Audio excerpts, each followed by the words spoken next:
ইরানকে নিশ্চিহ্ন করার হুঙ্কার দিয়ে শেষমেশ নিজেরাই লেজ গুটিয়ে পালাতে বাধ্য হচ্ছে যুক্তরাষ্ট্র। ট্রাম্প এবং নেতানিয়াহুর যৌথ মিশনে ইরানকে মানচিত্র থেকে আলাদা করার একটা প্রচেষ্টা হচ্ছে, কিন্তু ইরানিদের সাহসিকতা, ইরানিদের আল্লাহ তাআলার প্রতি বিশ্বাস তাদেরকে বিজয়ের পথে নিয়ে গিয়েছে। টানা ৪৫ দিন জালেমদের বিরুদ্ধে যুদ্ধ চালিয়ে গেছে ইরান, তারপরে কিন্তু তারা থেমে যায়নি। শেষমেশ ডোনাল্ড ট্রাম্প ৪৫ ঘন্টার একটা আলটিমেটাম দিয়েছিল। সে বলেছিল ইরানকে একেবারে ধ্বংসস্তূপে পরিণত করবে, কিন্তু সেটা তিনি করতে পারেননি। বরং ইরানের কাছে তারা পরাস্ত হয়েছে। তারা শান্তি কিংবা শৃঙ্খলা বজায় রাখতে যুদ্ধবিরতির চুক্তি করেছে। এতে ইরানের বিজয়টাও একেবারে সুনিশ্চিত, কারণ এই যুদ্ধবিরতি মাত্র ২ সপ্তাহের জন্য ঘোষণা করা হয়েছে। এটা পাকিস্তানের হস্তক্ষেপ, পাকিস্তানের চেষ্টায় ইরানকে তারা মানাতে বাধ্য করেছে। অর্থাৎ ইরান কিন্তু এই যুদ্ধ থেকে সরে যেতে চায়নি। ইরান বলেছে তারা সরবে না, তারা এটা শেষ দিকে ছাড়বে। এবং আমেরিকার প্রচেষ্টায়, আমেরিকার আবদারে পাকিস্তান কিন্তু সেটা সমঝোতা করে মাত্র ২ সপ্তাহের জন্য ইরানকে থামিয়েছে। তবে ইরান বলেছে তারা থেমে যায়নি। যদি তাদের সঙ্গে ঘটে যাওয়া ঘটনা এবং তাদের যে দাবিগুলো না মানে, তাহলে ২ সপ্তাহ পরে আবারও তারা সেই নিজেদের রূপটা দেখাবে। আসলে মুসলিম বিশ্বের অন্যতম একটা গর্ব হচ্ছে ইরান।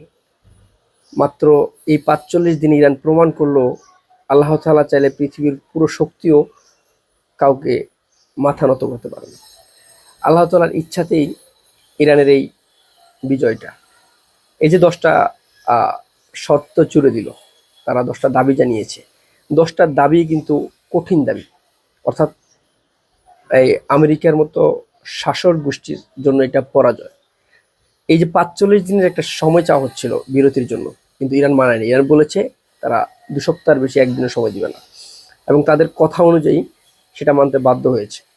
এখন এই ২ সপ্তাহের মধ্যে পাকিস্তানে কোনো একটা সময়ে উভয় পক্ষ বসে যদি ইরানের ১০টা শর্ত মেনে নেয় যুক্তরাষ্ট্র, তাহলে তারা যুদ্ধটা থামাবে। অন্যথায় ইরান কিন্তু থেমে যাবে না। ইরান বলেছে আমরা অস্ত্র তাক করে রেখেছি, সেটা জাস্ট ২ সপ্তাহের জন্য। এটা যদি আমাদের শর্ত, আমাদের চুক্তি কিংবা আমাদের যে দাবি সেগুলো মেনে নেওয়া হয়, আমরা কিন্তু পুনরায় আবারও যুদ্ধে জড়াবো। অর্থাৎ ইরানের বিজয়টা এখন হয়ে গেছে, এখন আর এটাতে কোনো সন্দেহ নেই। কারণ যুক্তরাষ্ট্র কিন্তু ইরানের কাছে পরাস্ত। যুক্তরাষ্ট্র এবং আরেক শাসক গোষ্ঠী, একেবারে যারা মানুষকে নির্বিচার হত্যা করে, ইসরায়েল এবং আমেরিকার এখন আর বলা চলে না যে তাদের সম্মানটা আছে। আমার মতে যারা মুসলিম বিশ্ব আছে তাদের এই ইরানের মতো মাথা উঁচু করে বাঁচা উচিত। যদি ইরান অন্যদের মতো এমন ভয় পেত, তাহলে ইরানের হয়তো আজকে এই অবস্থান দাঁড়াতো না। ইরানের সর্বোচ্চ নেতা হারিয়েও তারা কিন্তু বিজয়টা অর্জন করেছে। এই বিজয় গোটা মুসলিম বিশ্বের জন্য একটা আনন্দের বিজয়, গর্বের বিষয়। এবং মাথায় সেট করে রাখতে হবে, আমেরিকা এবং ইসরায়েলের মতো শাসক গোষ্ঠীকে ইরান নেস্তানাবুদ করেছে এবং তাদের অর্জনটা তারা ছিনিয়ে এনেছে। আমরা গর্বিত ইরানকে নিয়ে, এবং আমরা বিশ্বাস করি শেষমেশ এই শর্ত ১০টা মানবে, এবং তাদের এই শর্ত মেনেই যুক্তরাষ্ট্র তাদের কাছে পরাজয়টা মেনে নেবে।